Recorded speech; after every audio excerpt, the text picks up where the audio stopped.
We cannot say the things that we were all saying on our couch with that shot went in, but my goodness, UConn back in the Final Four. They take on Illinois on Saturday, and then we have a battle of the one seeds, Arizona and Michigan. And for more on that, we welcome in our college basketball analyst, Sean Farnham, who is actually relocating to LA. This is how we're telling his story. He's enjoyed the time with us so much out here.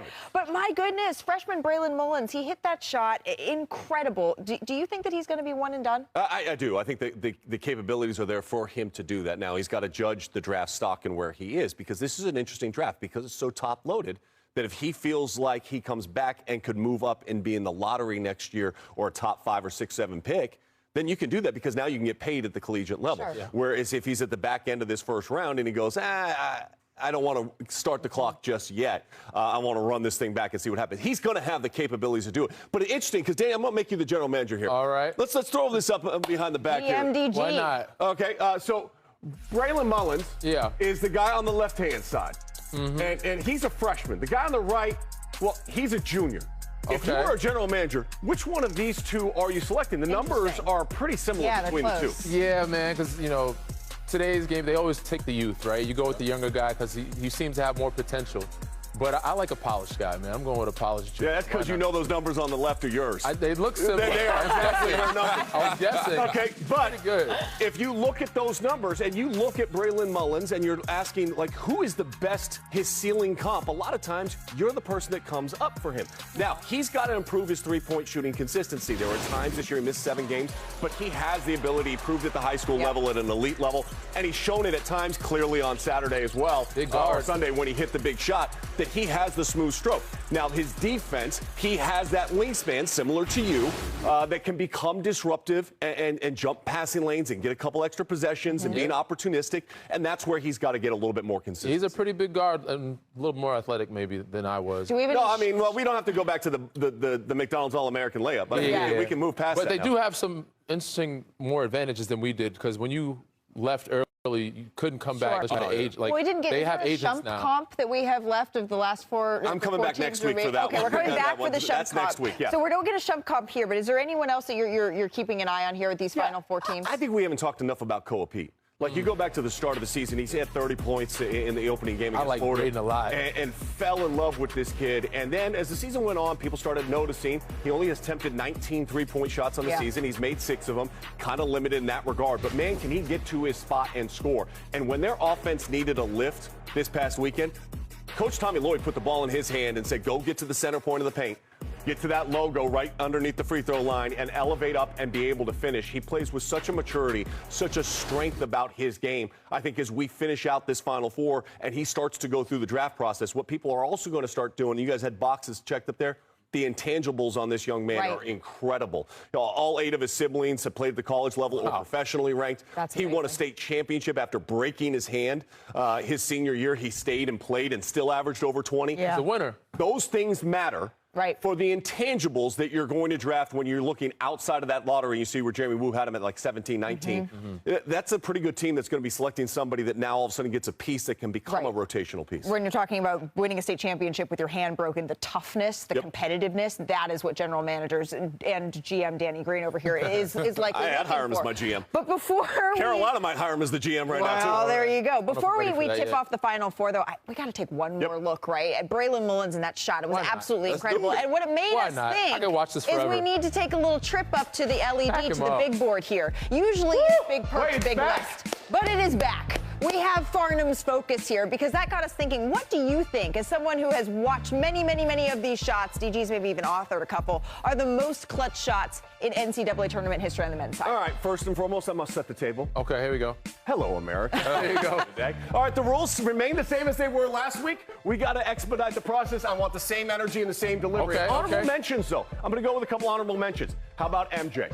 Honorable mention. Why is MJ an honorable mention and not part of the top 5 when he knocked off Georgetown? Well, he hit the shot with 14 seconds left. It wasn't necessarily a true buzzer beater. All right. So let's go to the first one. Malika, go ahead.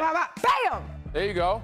All right, I'm getting into it. Number It might five. be recency bias, and it also might be because you went to Carolina and this was against Duke, and I wanted to make sure you felt really happy about this list because there might be some others that you're not going to be as happy with. I could get so this was a big-time moment, big-time shot by a freshman. I love the fact that the senior gave it back to him, the improbable comeback, 16-0 points off of turnovers. It was turnovers that got him there. Go ahead. Bam!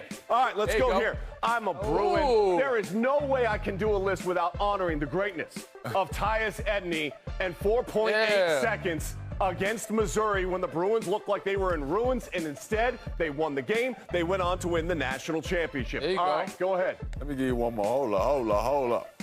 Bam! All right, let's go here. Ooh, Jalen Suggs. Okay. Why is Jalen Suggs in this list? Let's remember where we were at. Last time we were at Indianapolis for the Final Four. It was COVID. We were all separated. I was actually there in the building. But this was the moment, the first time I think we felt post-COVID. The air gets sucked out of the building, and then a little bit of a roar as there were 17,000 people there. Malika, go ahead. Oh, I get another one? All right. Yeah, you get another one. Bam! All right, this one.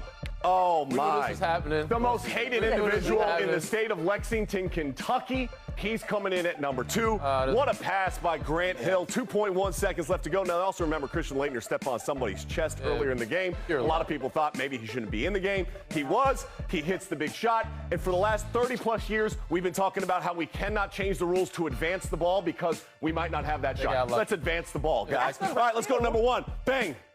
This one, pretty easy. Oh, man. I mean, if you're thinking about the double dagger to win the championship, you had Marcus Page at one end of the floor, comes right back down. Chris Jenkins hits it. Jay Wright goes all gangster, doesn't even react, just slowly starts walking down the sideline to shake Roy Williams' hand. Oh, yeah. And, of course, the national championship goes to Villanova. This is my most clutch shots in the men's NCAA. I see why you needed This was a bad night. I was in the building for that. Good stuff from Danny Hurley. It was a bad all-around night. Well, crazy, bro. You know, this was a pretty good list, but Shump today had a pretty good look. And since you are excellent at creating these lists, I just need South Carolina and Texas. They have the same plus 550 odds. UCLA just behind them with 6-1 odds of winning the title.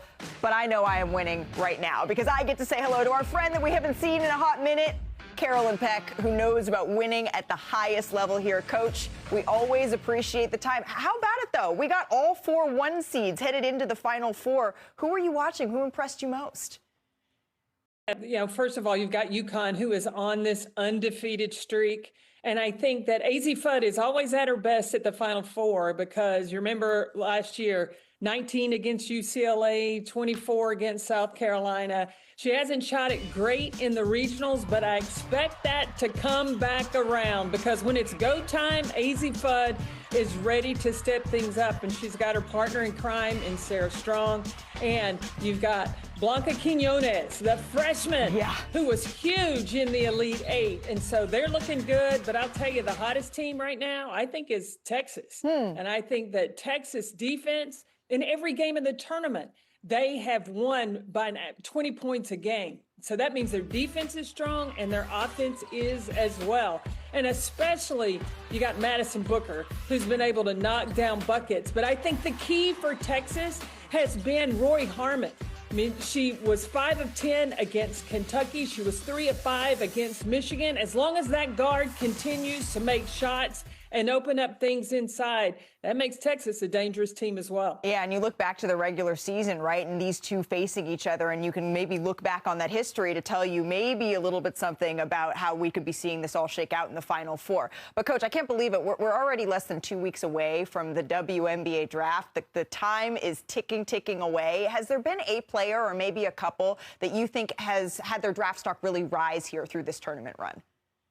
Well, Lauren Betts at 6'7", she's got tremendous hands, great size inside. She's averaging 17 and 8 and a big target. And I think that she's gotten more ferocious inside, playing through contact on the offensive end, blocking shots on the defensive end.